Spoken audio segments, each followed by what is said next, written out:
Tan importante es cómo nos hablamos a nosotros mismos. Hablabas del autodiálogo. Se hace mucha referencia. Es muy importante cómo nos hablamos a nosotros mismos, ¿no? ¿Cómo se trabaja ese ego desmesurado, ese ego que sea nocivo? ¿Cómo se trabaja? Para decir, pues, los pies en el suelo. Se habla mucho también, Lola, de la respiración, la importancia de la respiración. ¿Qué opinión tienes tú sobre ella?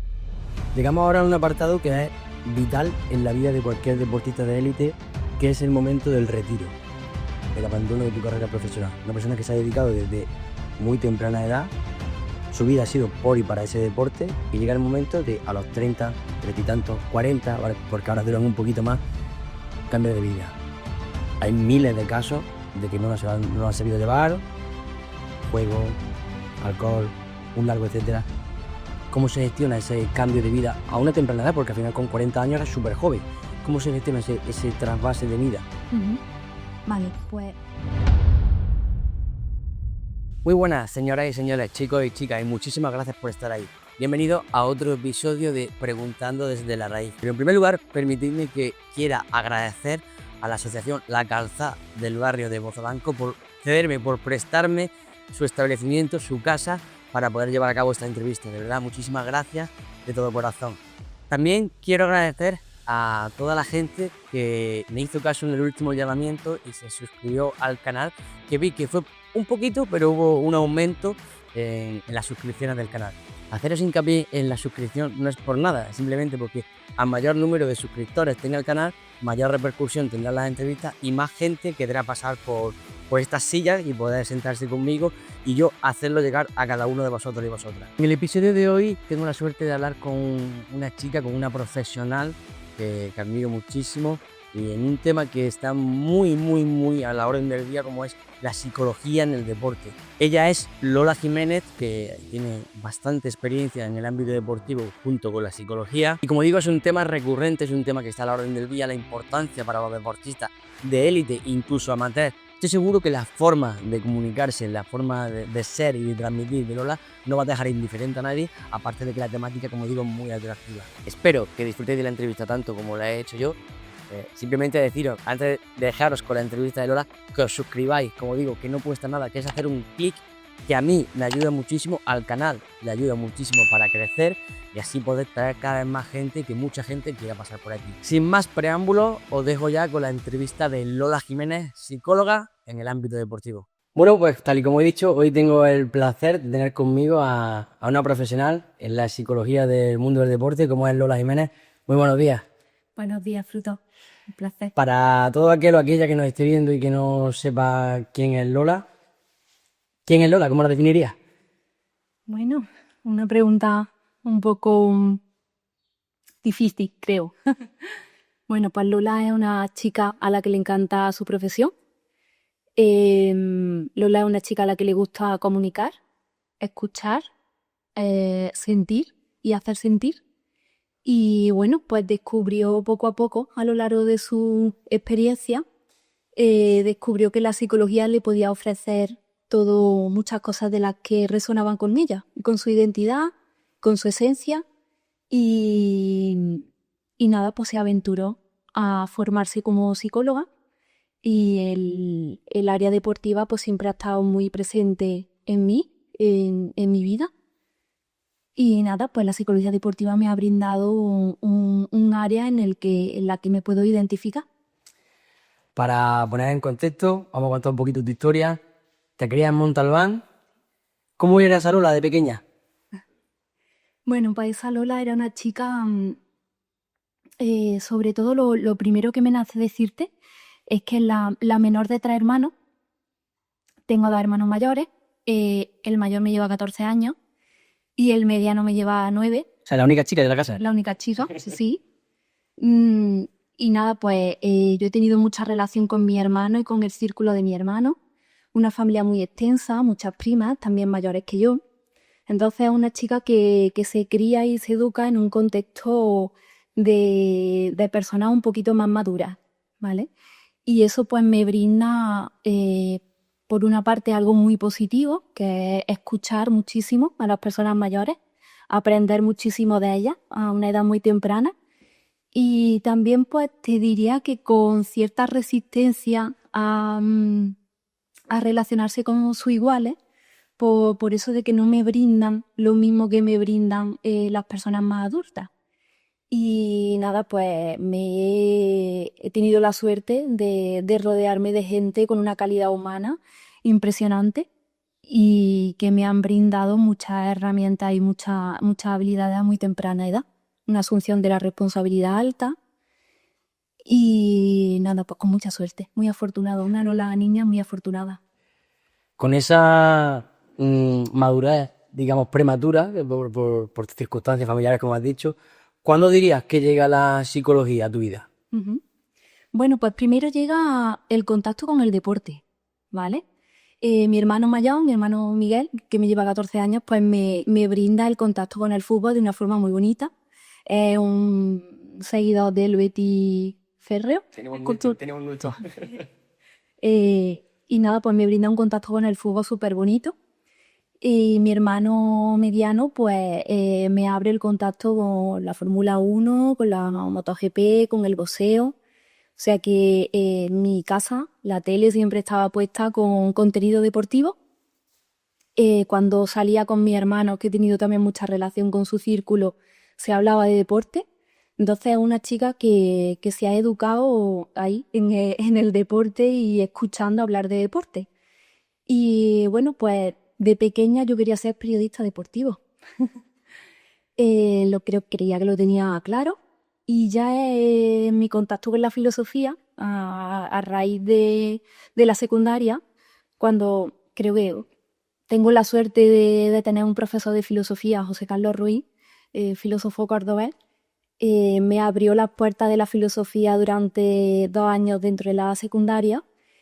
Tuve contacto con la importancia de la psique humana y ahí es cuando descubrí que quizás la psicología me podría abrir más en el campo para identificarme con una profesión.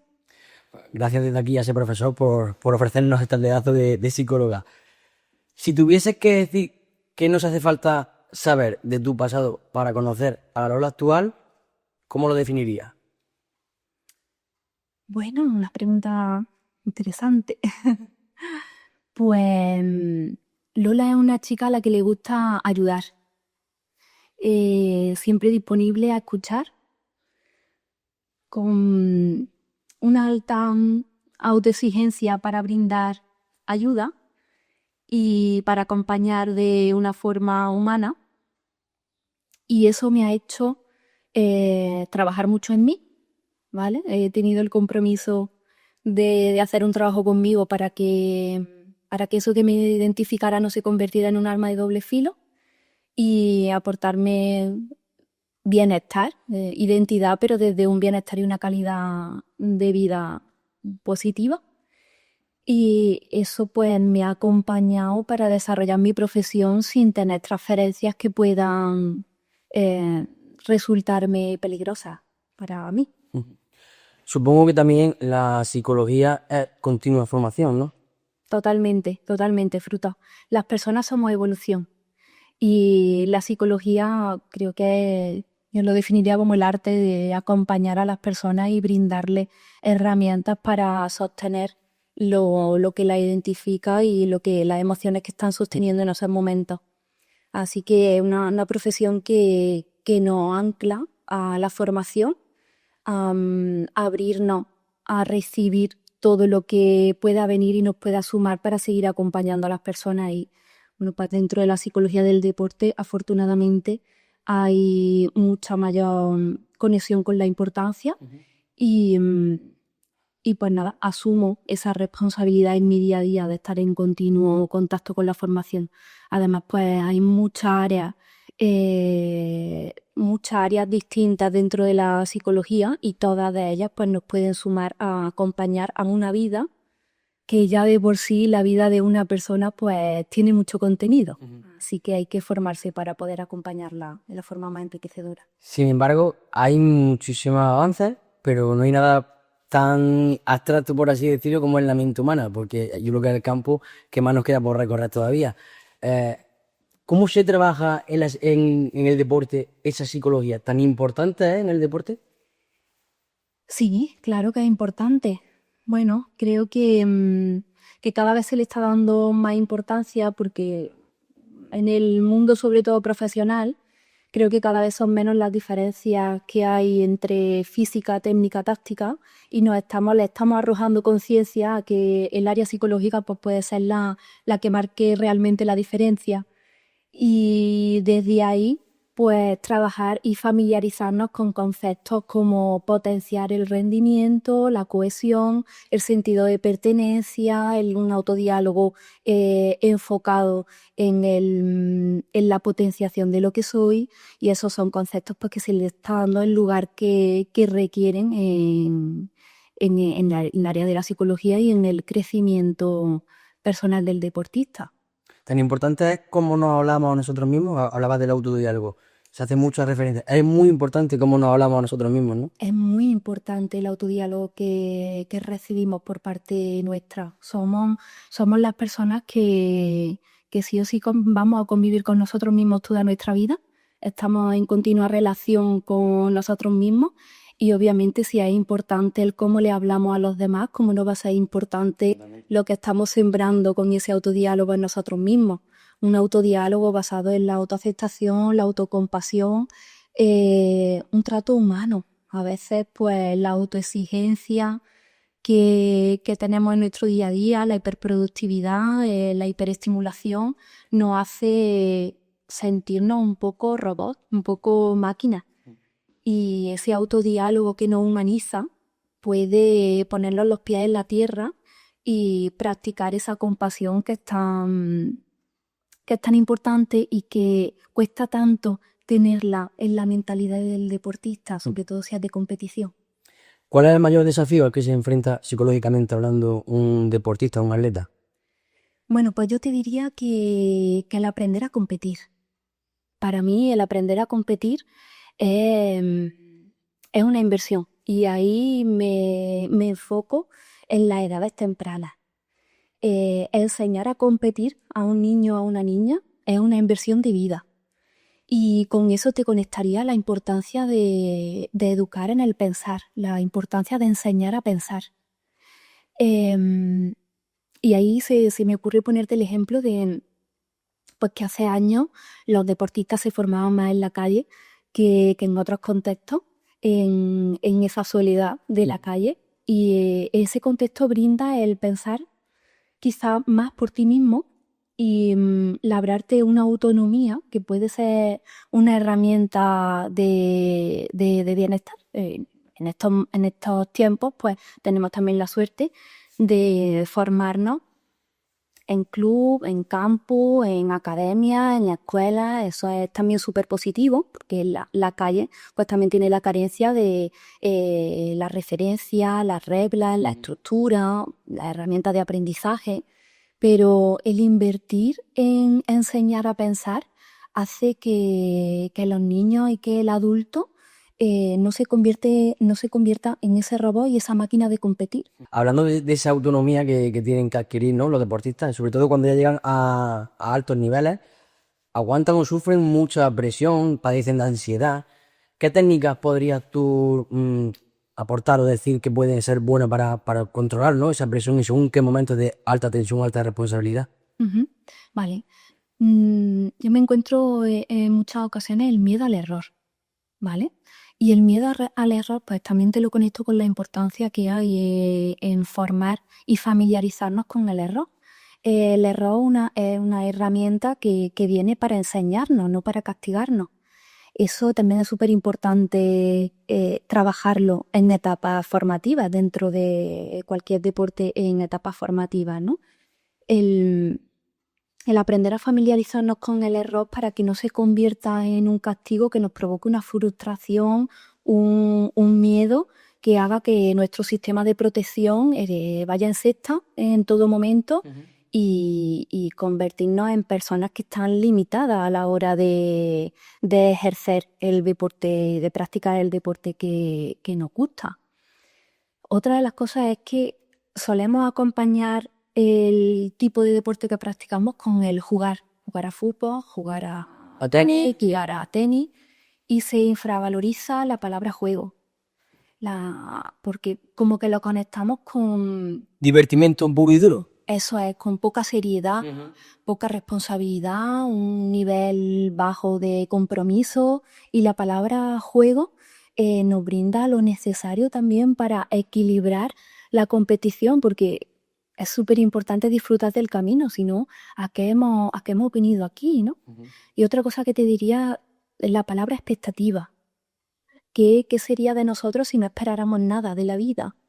Pero claro, la palabra expectativa dentro de sostenerla de forma sana. Sí. El famoso efecto Pigmalión. Necesitamos esperar de las personas, acompañar a las personas esperando de ellas con un compromiso sano, arrojando confianza, confiando en el talento,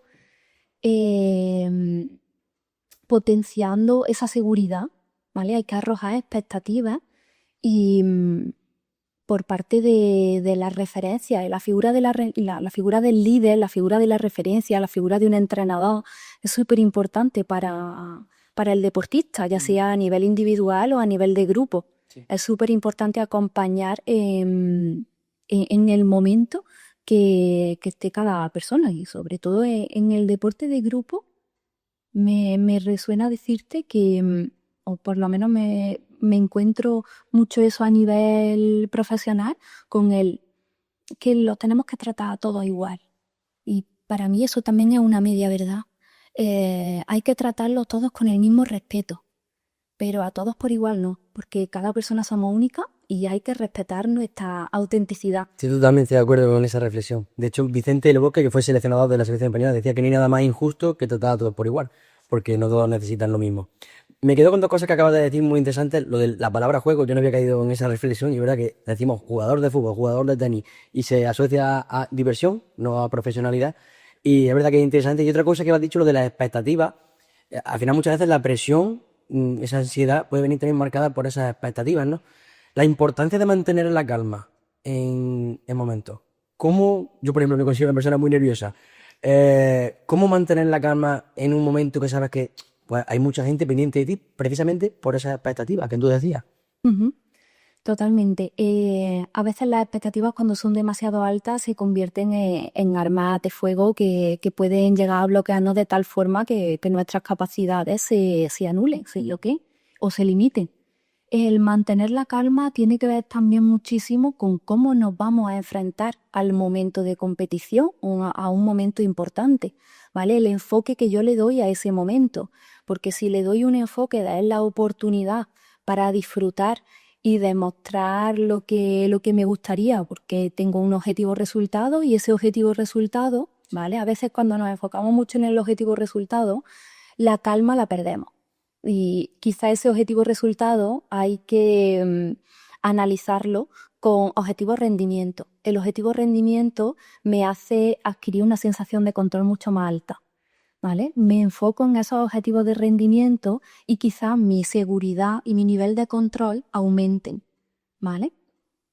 El cómo me trato a mí mismo desde la calma y cómo me trato a mí mismo desde la frustración, el miedo, la saturación, el agobio, es también súper importante. Y cómo esas figuras de referencia no son precursoras de la pérdida de la calma, ¿vale? Para mí también hay muchos momentos en los que figuras de referencia, esto te lo voy a intentar explicar con un ejemplo, ¿no? Si un maestro o una maestra tiene una programación para el día y no lo ha podido seguir, la veríamos tirar los lápices, tirar los folios, los cuadernos, pegarle una pata a la mesa. ¿No sería lo propio? Claro, si un médico no le sale bien, no le sale como estaba prevista la intervención, lo podemos imaginar tirando los bisturí, gritándole a su equipo de compañeros. Se entiende perfectamente el ejemplo. Entonces, sí. Una figura de referencia o un propio deportista, si llega a esos límites, ahí no hay excusa de que tenga una responsabilidad muy alta o un nivel de presión muy alto, porque en otras figuras también lo hay y no tendemos a familiarizarnos o a aceptarlo. Sin embargo, en el deporte de competición podemos tender a normalizar esas situaciones que son súper peligrosas Sí. y que están mandando un mensaje a la sociedad y un mensaje al jugador, al entrenador, al deportista, a la comunidad deportiva, que creo que no nos hace ningún beneficio. Sí. Totalmente de acuerdo. Totalmente de acuerdo. Esas excusas no se pueden comprar. Se habla mucho también, Lola, de la respiración, la importancia de la respiración. ¿Qué opinión tienes tú sobre ella? Bueno, pues la respiración es un acto involuntario, empezando por ahí, pero es un acto involuntario que podemos concebir como una gran herramienta de regulación, ¿vale? La conexión con nuestro cuerpo es muy importante a la hora de ordenar lo que sentimos, ¿vale? Y la respiración nos manda muchos mensajes. Cuando ponemos un poquito de conciencia y atención a cómo estamos respirando, nos puede dar respuesta a cuál es mi nivel de atención, de concentración, de nerviosismo, hacer regularnos con ella, también sabiendo algunas técnicas, ¿no? La respiración abdominal, la respiración que tiene que ver con tapar una fosa nasal y luego tapar otra, o sea, nos pueden pasar a un estado más tranquilo, ¿vale? O más sereno, o a un estado en el que necesite que mi cuerpo esté más activado. O sea, que hay que saber utilizar la respiración para lo que necesite en ese momento. Yo tengo una reflexión, corrígeme si estoy equivocado, que tú eres la experta en la materia, que hay dos tipos de motivaciones, que están la motivación intrínseca y la extrínseca. La intrínseca es la que yo concibo como alguien que tiene esas ganas de mejorar, de aprender, de tener un crecimiento personal, y luego está la motivación extrínseca, que viene pues para ganar más dinero, para subir en el escalafón laboral, que es lícito, o incluso para tener reconocimiento público. Las dos motivaciones, como digo, para mí son lícitas: crecimiento personal o logro económico, etcétera. ¿Varía mucho en el deporte o lo que influye este tipo de motivación en el deporte? Es decir, una persona que está motivada personalmente a una persona que está motivada por un logro o por un reconocimiento público. ¿Varía a la hora de afrontarlo psicológicamente también? Claro que varía, sí. Es interesante analizar el tipo de motivación que tenemos, ¿vale? Porque yo concibo la motivación como la gasolina. Puede haber un motor muy bueno, pero si no tenemos la gasolina que necesita, el motor no puede ejercer sus funciones o no nos puede llevar a donde queremos. Ahí es interesante que hagamos un buen análisis del tipo de motivación que tiene la persona, ¿vale? Y trabajar para equilibrarla. El equilibrio siempre también es una inversión de bienestar. Equilibrar un poco esas dos motivaciones, ¿vale? Y bueno, pues saber identificarnos y que haya una coherencia con esa identificación y lo que estoy haciendo. Porque si hay una disonancia entre lo que soy y lo que hago, puede haber una frustración, puede haber incluso llegar a tener un rechazo hacia nosotros mismos. Y ahí interviene el autodiálogo. A ver qué creencias estamos potenciando sobre nosotros mismos, a ver qué creencias estamos creando sobre nosotros mismos en ese análisis del tipo de motivaciones. Se habla también muchísimo, es una palabra que está a la orden del día, que es la resiliencia. ¿Cómo se trabaja? Vale, pues yo te diría que la resiliencia también está muy ligada a los momentos de dolor, ¿vale? No suele salir la palabra resiliencia cuando venimos de una etapa un poco más sombría o más oscura, en la que se puede dar dolor, se puede dar miedo y emociones un poco más sombrías, que tienen su función, pero un poco más sombrías, ¿no? Y aparece la palabra resiliencia, ¿vale? Y aparece la palabra para identificar a algo, para identificar a una persona. Yo te diría que se trabaja sacando creencias potenciadoras, ¿vale? De hitos o momentos sombríos, ¿vale? Los hitos y los momentos más sombríos son abonos para una buena autoestima, para una buena seguridad, autoconfianza. Pero si se saben trabajar, supongo, ¿no? Eso es, totalmente. Si se está acompañado y si se tiene herramientas por sí mismo, y si no se tienen, pues está la posibilidad de pedir esa ayuda, ¿no? Pero que de esos hitos más sombríos salgan creencias potenciadoras sobre mí y que no sean limitantes, tiene un impacto tiene un impacto brutal en mi autoestima, en mi confianza, en la seguridad sobre sí mismo. Entonces es una inversión en mi identidad y en cómo voy a afrontar lo que venga por delante, sea bueno, sea más sombrío, sea... Hay circunstancias que tú puedes estar haciéndolo todo bien, física, mentalmente, disciplina, todo. Y vienen agentes externos como pueden ser una lesión. Eso frustra muchísimo. ¿Cómo se trabaja eso que no dependía de ti, que se puede dar, se da muy frecuentemente? ¿Cómo se trabaja en la mente de un deportista que en el mejor momento de su carrera se trunque por algo que es ajeno a él? Totalmente. Pues mira, ahí me resuena decirte que hay dos cosas muy interesantes dentro de la psicología del deporte, que es la sensación de control y el control absoluto. La sensación de control es algo muy adaptativo y funcional. Hago lo que tengo hago lo que puedo con lo que tengo, y el control absoluto es intentar controlarlo todo. El ser humano nos cuesta aceptar que no podemos controlarlo todo. De hecho, intentamos, aunque sepamos que el control absoluto no va a existir nunca. Y aceptar que trabajo hacia una sensación de control y no hacia un control absoluto, y que dentro de la competición no hay garantía. Ahí me resuena la frase de Iñaki de Ochoa, un alpinista que murió escalando el Himalaya, que decía: si quieres garantías, cómprate un tostador. Y a veces ni por esa. No hay garantía. Puede que esté en el camino, puede que esté dando todo de mí, puede que esté haciendo lo que puedo con lo que tengo, pero garantía las trae el tostador. Las personas... Me voy a quedar con el tostado. Ya cada vez que vea uno me voy a acordar de esa reflexión. Y extrapolándolo a los deportes de equipo, ¿qué tan importante es la comunicación dentro de ese núcleo, ¿no? Al final, muchas personalidades, muchas situaciones particulares, egos, que luego lo haremos, porque yo creo que tiene un capítulo aparte, el ego. ¿Cómo es importante la comunicación en un grupo? Es que la comunicación es súper importante en cualquier tipo de vínculo. Es importante para nosotros mismos y para con nosotros mismos, como antes hemos hablado del autodiálogo, y es súper importante para con los demás. La comunicación es el puente.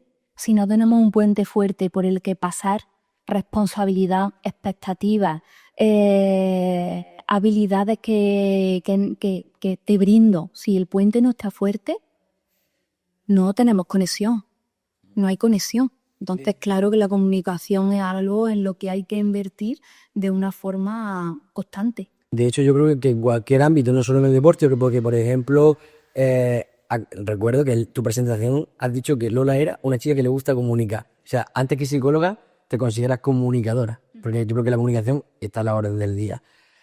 Vamos ahora a un actor principal en esta entrevista, que es, como te he dicho, el ego. Yo creo que eso se merece un capítulo aparte, porque es que, en primer lugar, te voy a preguntar algo tan simple y tan desconocido que ¿por qué surge el ego en un deportista? Uh-huh. El ego surge, es parte del yo. El ego, en latín, es yo. Una parte necesaria de la identidad y de la esencia de la persona. El ego es necesario, forma parte y también tiene una importancia dentro de nuestro sistema de protección, porque me dice quién soy. Me dice que soy una persona única, me dice que soy una persona diferente, y el ego me puede ayudar a protegerme a mí mismo. Pero un ego elevado me puede llevar a la necesidad de valoración externa, una necesidad de atención, a una inseguridad con la que puedo comunicarme o expresarme desde la defensa. Y el ego puede resultar algo que me pueda alejar muchísimo de lo que quiero conseguir y que me haga mucho daño en cómo me puedan ver los demás. ¿Cómo se trabaja ese ego desmesurado, ese ego que sea nocivo? ¿Cómo se trabaja para decir, pues, los pies en el suelo? Vale, pues hay un trabajo de identidad, ¿vale? Hay un trabajo de personalidad, hay un trabajo de valores, de principios, ¿vale? A una persona nos definen nuestros valores y hay que tener una coherencia en cómo los sentimos y cómo los trasladamos, ¿vale? El hecho de, a veces tenemos una distorsión, o la persona que tiene un ego elevado es que está viendo la realidad de una forma distorsionada. O sea, que lo que estás viendo puede ser que no sea real. Brindarle a la persona herramientas para trabajar esa distorsión cognitiva desde la que está trasladando un ego elevado es una herramienta que hay que utilizar con ella, ¿no? Reestructuración cognitiva. ¿Qué pensamientos hay? ¿Qué creencias hay sobre ti? ¿Qué piensas de tus valores? ¿Qué piensas de tus principios? ¿Y cómo crees que los estás plasmando? Y es un trabajo que puede ser confrontativo, ¿vale? Pero hay que hacerlo con mucho tacto, hay que hacerlo con mucha sensibilidad, con mucha humanidad, hay que hacerlo con un buen vínculo terapéutico, ¿vale? Desde la comprensión, desde la empatía. El ego elevado tiende a causar rechazo. Sí. Entonces, ese rechazo que nos puede causar un ego elevado hay que verlo un poco también desde la empatía, desde la comprensión, desde la humanización de la persona que está viviendo pues cierta distorsión de la realidad.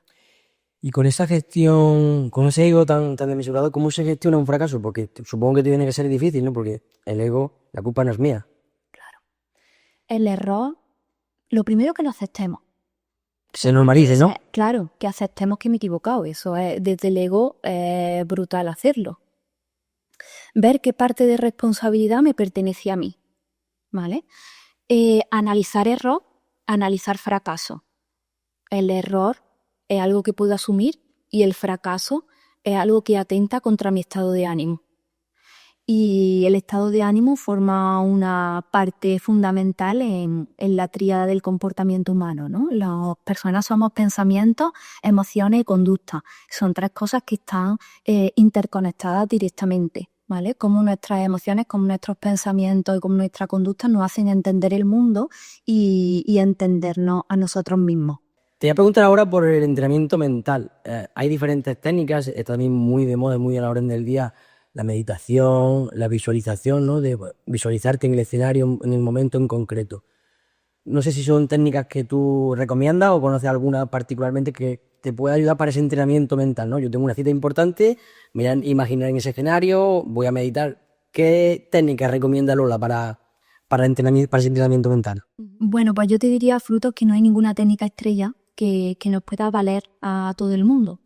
Hay mucha variedad de técnicas, pero lo importante es conocernos a nosotros mismos, tener un buen autoconocimiento personal y desde ahí pues detectar qué técnica me puede acompañar y depende de en qué momento, ¿no? No es igual si vamos a una entrevista de trabajo, si vamos a una cita médica o si vamos a tener una competición.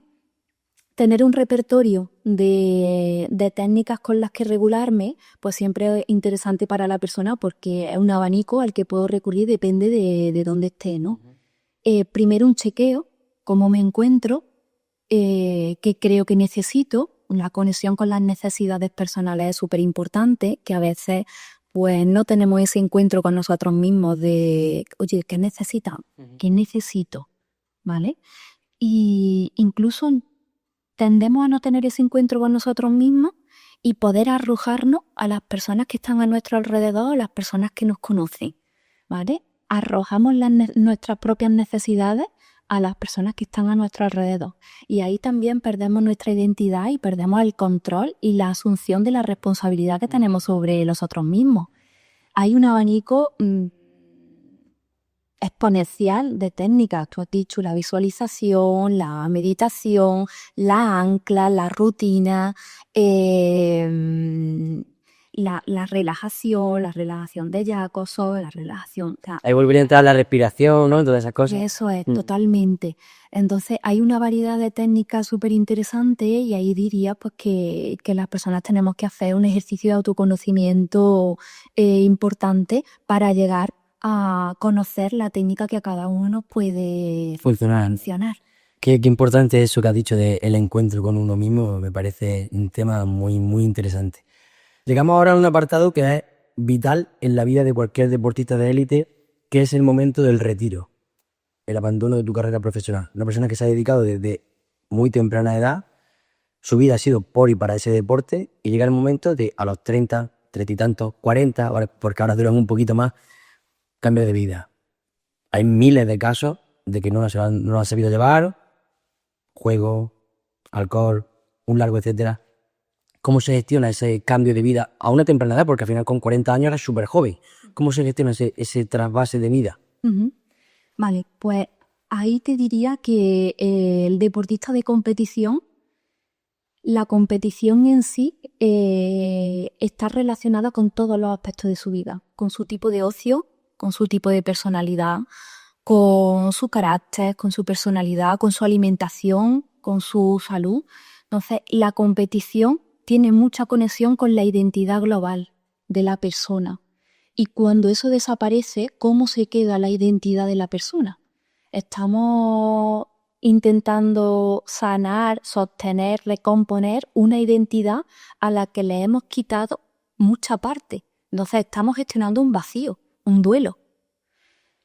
Me nace decirte que en eso hay que invertir a lo largo de la carrera del deportista, ¿vale? Porque si estamos relacionándonos con el deporte desde una parte de reconocimiento e identidad global, va a ser algo que vamos a sufrir muchísimo después. Claro. ¿Vale? Entonces, el conectar con que además de deportistas, somos hijos, somos hermanos, somos parejas, somos amigos. Conectar con eso y de qué forma lo vamos a seguir sosteniendo, equilibrando con la competición, Sí. es calidad de vida. Como una persona cuando se jubila y su trabajo ha tenido una gran importancia para él. Cuando quitamos eso, trabajamos el duelo, que tiene diferentes etapas y en cada una de sus etapas, pues reconocernos de forma distinta. Hay una búsqueda de identidad, hay una conexión con las nuevas oportunidades que me brinda el momento y la etapa, y hay un mirar también hacia el pasado, no desde el dolor y desde, puede haber cierta nostalgia, Sí. pero si lo miramos desde el dolor, tendemos a rechazarlo. ¿Vale? Las personas no nos gusta mucho relacionarnos con el dolor, que nos genera un malestar. Lo evitamos, ¿no? Eso hay. Entonces hay que trabajar también el integrar mi pasado Sí. de una forma desde el agradecimiento, desde la fortuna, desde una aceptación que resuene con el bienestar. Muchos deportistas hablaban de que pues, se encuentran en lugares donde son la estrella, ¿no? Miles de personas los aplauden. Y llegan un momento que se meten en una habitación de un hotel, llegan en su cuarto y están solos. En un momento han pasado a ser el foco de 100.000 personas, de repente la soledad. Con el retiro, precisamente lo que más se da es ese anonimato, ¿no? Que dejas de estar en el foco. Eso supongo que es la piedra principal de esas depresiones que se dan, ¿no? De esa mala gestión de la retirada. Ujú. Vale, ahí entra mucho la neuroquímica cerebral. Mi cuerpo y mi cerebro está expuesto a unos picos de adrenalina, de dopamina, de serotonina muy altos que también nos engancha en cierta forma. El mecanismo es circuito de recompensa, el circuito de dolor-placer, cerebral pues dice mucho a lo que estamos acostumbrados y a que nos provoca cierto enganche. Cuando eso no lo tengo, pues también me relaciono con el vacío, ¿vale? Así que también hay que intentar equilibrar qué me produce esos momentos de su vida y de qué forma me está diciendo que aquí puede haber cierto problema en mí. Ese encuentro con nosotros mismos para decir, así creo que hay algo. Volvemos a interesante. la importancia, ¿no? De tener ese encuentro contigo mismo. Hablabas antes de una cosa que yo creo que es muy interesante, que es que para los deportistas empezar el acompañamiento psicológico desde muy temprana edad, ¿no? ¿A qué edad recomiendas tú más o menos que empiecen los deportistas a trabajar esa psicología en el deporte? Pues la psicología se puede trabajar desde la edad temprana, desde la estimulación temprana. Pero yo te diría que sobre todo por parte de los líderes, de los entrenadores que acompañan a esas personas, deben de ser personas con cierta formación y ciertas habilidades para acompañar porque hay una responsabilidad muy alta. Todo lo que el niño y la niña viva desde los 6 a los 12, 13 años, que es cuando más abono neuronal hay, más huella puede dejar lo que vivimos y cómo lo vivimos, eso va a tener una repercusión en la persona adulta. Y hay que ser consciente de que la persona que esté acompañando a ese niño o a esa niña tenga las habilidades, unas habilidades apropiadas como para ser responsable de acompañar a esos niños, ¿no? Llega ahora también el papel de los padres y madres. ¿en cuánto positivo, tanto negativo, influye un padre? Tanto le puede dañar a la psicología de un hijo, porque muchas veces hemos visto, tú que te has criado en el mundo del fútbol, cómo los padres contradicen a los entrenadores o se creen que son los que tienen que llevar la voz cantante. ¿Qué papel juegan los padres en la formación psicológica en el deporte de su hijo? Bueno, pues yo te diría padres, madres, maestros, entrenadores son figuras de referencia para los niños y para las niñas y son figuras que tienen gran responsabilidad de la seguridad, de la confianza y de la autoestima que está creando ese niño y esa niña. Los padres y madres tienen un vínculo, el mayor de los vínculos y también apego. El apego, el tipo de apego que los padres y madres le den a sus hijos e hijas es súper importante para cómo ellos y ellas se van a relacionar con el resto del mundo, van a establecer relaciones y van a crear sus propias necesidades. Los padres y madres debemos de potenciar un apego seguro con nuestros hijos y saber hasta dónde podemos llegar. Si nuestro hijo o nuestra hija ve que confiamos en su figura de referencia, que puede ser un entrenador o una entrenadora, confiamos y tenemos seguridad y respetamos los límites y la parcela a la que esa persona está dedicándose y le está dedicando su tiempo y su profesionalidad, estamos también dando ejemplo a nuestros hijos del respeto de esa área. ¿Algún caso que tú nos puedas contar muy positivo que hayas tenido con algún paciente, con algún caso, con algún deportista? No, sin decir el nombre ni mucho menos, por supuesto, pero algún caso que tú digas, me reconfortó mucho este momento. Sí, me resuena sobre todo uno de ellos que, bueno, pues un deportista con cierto bloqueo, con un perfeccionismo muy elevado, con una autoexigencia muy elevada, con un sueño muy definido, con unos objetivos tan altos que tendían a la autodestrucción, con un peso en cuanto a dejar, en este caso el fútbol, porque es lo que me está amargando la vida, me está jodiendo la vida. Y el trabajo que hicimos pues lo ha llevado a estar en un momento de compromiso con el fútbol y de relación consigo mismo y con el fútbol que él dice que es la más bonita de su vida, de su momento deportivo. Qué bonito, qué bonito. La disciplina, Lola. ¿Qué tan importante es la disciplina? Supongo que en el día a día, pero también en lo psicológico.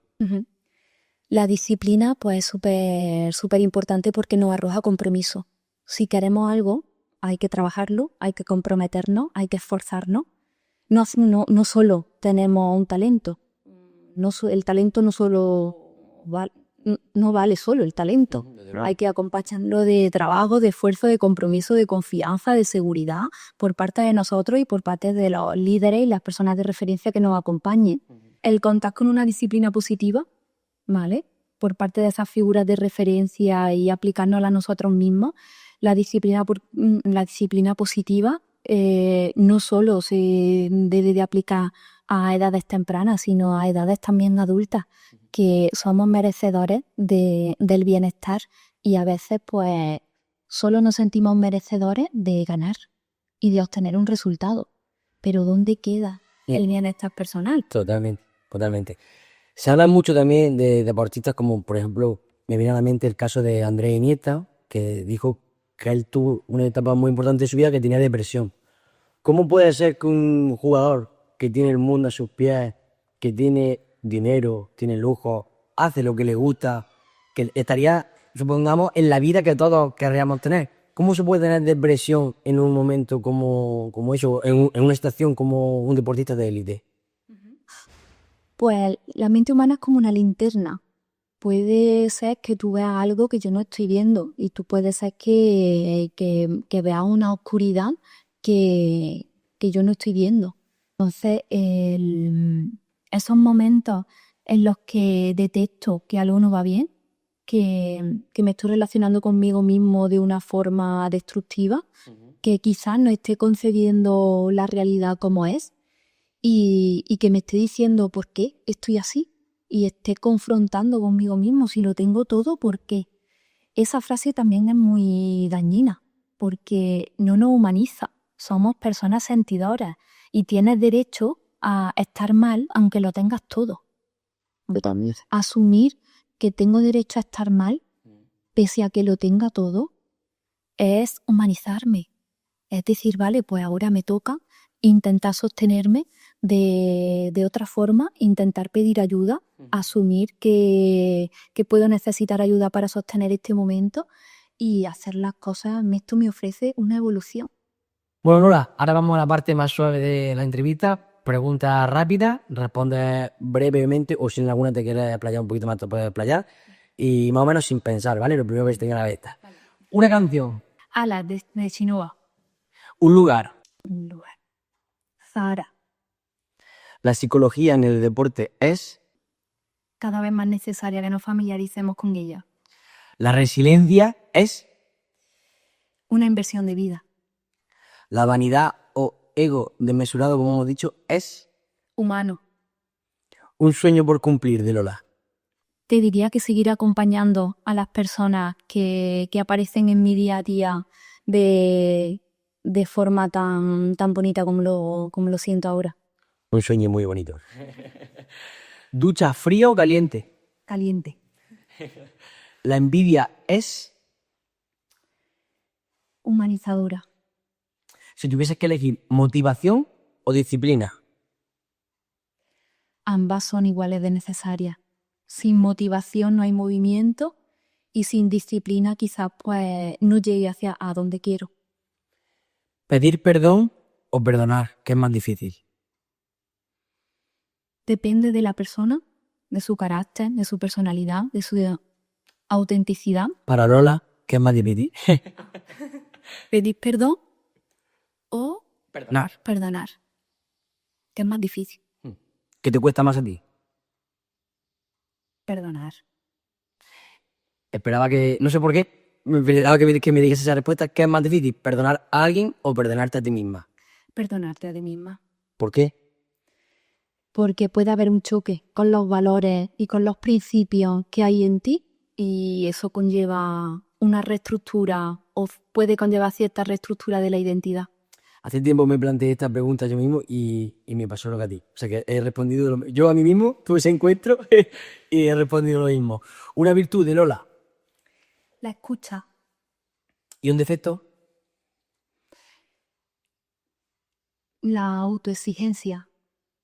Una rutina que tú tengas que te hace mucho bien a nivel psicológico. ¿Qué recomiendas? Ujú. El encuentro con nosotros mismos.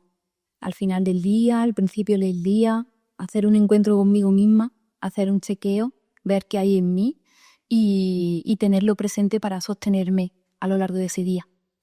Un miedo que tengas.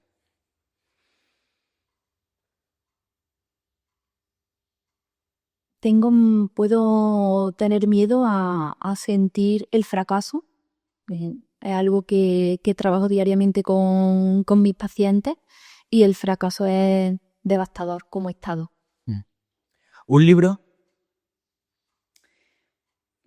Contando con la conversación que hemos tenido, diría Así lidera, así compite, de Patricia Ramírez. ¿Alguna pregunta que esperabas que te hiciese y no te haya hecho? Me parece que aquí ha sido una entrevista súper completa, súper rica y la verdad es que no. ¿Qué le aporta la Lola psicóloga a la Lola mujer y de qué se nutre la Lola mujer de la Lola psicóloga? Se nutre de mucho agradecimiento hacia mí misma por sostener a las personas que vienen a mí en busca de ayuda, por brindarles mi humanidad y mi responsabilidad y sentir, sobre todo sentir ese vínculo como algo sagrado. Me reconforta muchísimo la Lola psicóloga en mi área personal y como mujer. Qué bonito eso, qué bonito. Un ejemplo que para ti en el mundo del deporte sea un ejemplo de buen trabajo mental, que diga un deportista o una deportista que diga, es el ejemplo perfecto para seguir como trabajo mental, como desarrollo mental. Pues te diría que un Remy, quizá un Remy. Admiro muchísimo la figura de Rafa Nadal. Lo suscribo. En disciplina, en compromiso, en rendimiento.